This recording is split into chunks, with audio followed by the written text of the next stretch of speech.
90 minutes à Madrid, c'est très long. Le Real Madrid défait ce soir au Santiago Bernabéu, un scénario que les réseaux sociaux n'avaient pas vu venir. Ah bah on avait fermé le toit. Toit fermé, je ne comprends pas ce qui s'est passé. Comme Mathis et moi, on est tous les deux madrilènes, on s'est dit que ce serait une bonne idée de vous proposer un petit débrief du match pour vous faire part un peu de notre ressenti sur le club, sur la situation, sur le match. Quitte à vivre un match horrible, autant en profiter, en faire une vidéo et en rigoler un peu parce que là, franchement, il y a de quoi rire ce soir, quoi. On va les mecs, première mi-temps, hein, directement. Penalty pour Arsenal, les mecs. Bah t'en penses quoi du péno, toi, tu l'aurais sifflé ou pas? Franchement, si t'étais l'arbitre. En vrai, ce genre de faute, il y en a peut-être tous les week-ends. C'est sifflable. En PL, des accrochages comme ça, je pense qu'il y en a 50 par match. Le mec n'était même pas concerné par la balle au final. Il siffle la faute, le ballon n'arrive même pas sur lui, donc bon. Perso, je l'aurais pas sifflé, j'aurais pas sifflé non plus celui sur Mbappé, mais ouais. Mais il est resté corda sur son arbitrage, donc ça va. Mais bon, du coup, penalty. Qui c'est qui tire? Bukayo Saka. Il a tenté une Panenka à côté gauche sur Courtois quand même. T'as oublié de dire juste avant le penalty, le Real qui fait une bonne entame de match, hein, bonne entame. Là, il y avait un vrai esprit Santiago Bernabéu, remontada, il y avait le tifo, tout ça. Il y avait encore la magie de Twitter en fait. C'était la magie de Twitter. Le Real va le faire la remontada bien agressif. Tu crois, le début d'entame de match, il est fort. Penalty, tu l'arrêtes. Là, tu te dis, mais les gars, c'est BNF. C'est BNF, c'est la quoi? C'est la 20e minute, il y a encore tout à jouer. Et bah non, c'était sans compter cette bande de racailles d'attaquants. Hein. Non, franchement, le Real, ils sont quasiment jamais montrés dangereux pendant le match. Arsenal, ils ont été bien confortables, hein. Franchement, je les ai pas vus souvent inquiétés, quoi. C'est en détente.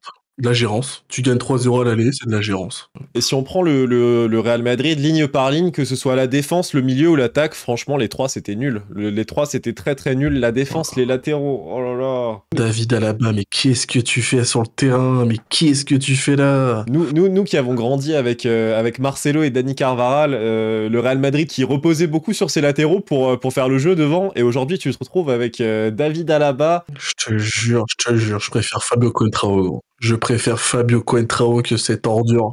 C'est terrifiant. Milieu de terrain, Jude Bellingham, on peut parler de ton match? Non, c'est même pas du match, on peut parler de ta saison ou pas? Les milieux bien timides, hein, des milieux qui ne proposent rien du tout. L'année dernière, on avait Modric, on avait Kroos. Je suis désolé, Bellingham, on attend plus de lui. Gros. Bellingham, il fait une première saison de malade. Là, pour moi, ça doit être un des leaders techniques sur le terrain, frère. Le mec, il propose rien, à part gueuler sur l'arbitre et sur lui-même. Il dit fuck, toutes les 5 minutes. C'est dans l'attitude que ça dérange parce que le mec est censé gérer ses nerfs quand même. Genre, tu peux avoir le seum et tout, mais utilise ça, utilise ça au profit de l'équipe. Juste sortir ta frustration comme ça sert à rien, franchement c'était nul. Et même l'attitude du Real Madrid, globalement, j'ai trouvé ça franchement nul à chier. Ça me fait mal de me dire que je supporte ce club, un club qui ne pratique pas le football au final, un club qui pratique le catch. Franchement, les sorties de Rudiger, de Asensio, même de Bellingham aussi, full agression, ouais. Aucune volonté de jouer le ballon et tout, c'est pas beau quoi, c'est de l'Atlético Prime en fait. Je sais pas comment Rudiger arrive à finir le match sur le terrain les mecs. Il s'est essuyé les crampons. Gros. Il s'est essuyé les crampons, frère. Et bon, on a assez critiqué, mais là, il y a la triplette d'attaquants, là. Ouais. La triplette d'attaquants, les deux ailiers, Vinicius Junior, sur tout ce que j'ai de plus cher, les mecs. Rodri mérite ce ballon d'or. Je vous jure. Je vous jure, gros. Ton jeu, c'est dribbler, tirer sur le défenseur, obtenir un corner. T'es catastrophique, tu proposes rien. Le sentiment global, c'est qu'il n'y a pas d'inspi, en fait. Il n'y a aucune inspi.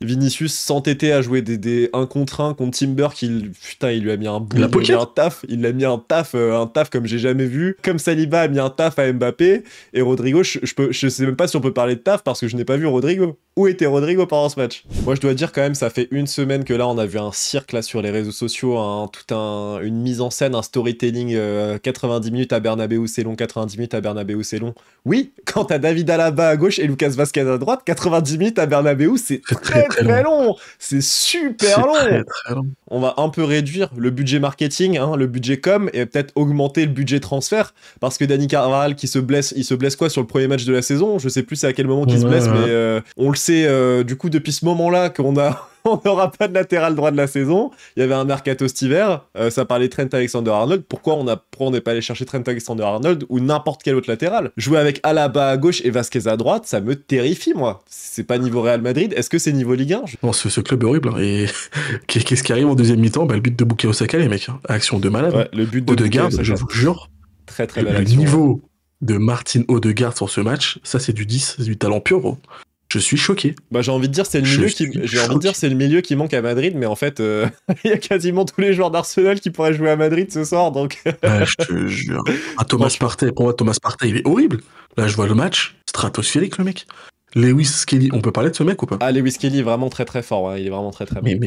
Mais t'es posé une valise de billets pour ce joueur en fait. 18 ans je crois. C'est un mec qui veut jouer. 18 ans le mec, putain mais sur la double confrontation il est exemplaire. Après, il y a quoi? En but de Vinicius sur une erreur. Pourquoi il y a erreur? Parce que le mec est invisible tout le match. En fait, Vinicius s'est tellement fait oublier pendant tout le match en étant nul que du coup, Saliba l'avait oublié, il l'avait pas vu venir. C'est le but gag de 1 et c'est la célébration. Il s'est arraché le maillot pour montrer l'élocution. Gros, tu fais une saison catastrophique, reste humble, prends le ballon, mets-le dans le rond central et continue de jouer. Faut rester un peu objectif, on n'oublie pas tout ce qu'il a fait pour le club. Hein. Il a fait des très grosses saisons depuis 2020. De 2020 à 2023, c'est incroyable. Même 2024. Mais là, ouais, l'année 2025... On peut s'excuser d'avoir comparé Vinicius Junior à Neymar Santos, hein. Je pense que c'est l'heure. Désolé Neymar dos Santos da Silva Junior, désolé. Et bien joué à Arsenal, hein, qui est pas du tout tombé dans le piège de 90 minutes c'est loin à Bernabeu. Ils se sont pas du tout chiés dans le froc, au contraire, ils étaient en détente, carrément, t'avais l'impression que c'était eux qui étaient à domicile. Ils ont géré le match tout du long. Encore une fois, moi ça me fait toujours rire. Ils ont mis Mikel Merino en neuf, ils nous ont mis à l'amende, ça me tue, sérieux. C'est dingue, hein. Oh, à l'époque, on affrontait des Robbery, des Robben Ribéry, des Lewandowski, des joueurs comme ça. Aujourd'hui, c'est Mikel Merino qui nous met à genoux, ça me tue, sérieux. Non, franchement, gros respect Arsenal, les mecs. Gros respect Arsenal, ça va jouer un gros match contre le PSG. Hein. Ah, franchement, ça va faire un beau match, je pense. Objectivement, ça va être un beau match, Arsenal-PSG. On peut parler de l'entrée de Hendrick ou c'est trop tôt, là? Le mec, il rentre, il se prend un petit pont en première action. Et on nous a comparé ce mec à Pelé. On a donné le surnom de ce mec à Sir Bobby Charlton qui a été adoubé par la reine d'Angleterre, les mecs.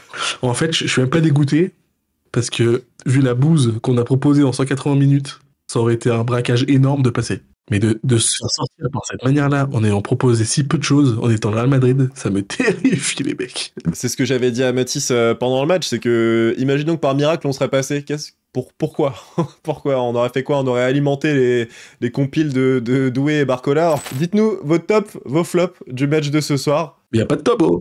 Non, mais les tops côté Arsenal, je pense, hein, ouais, mais top.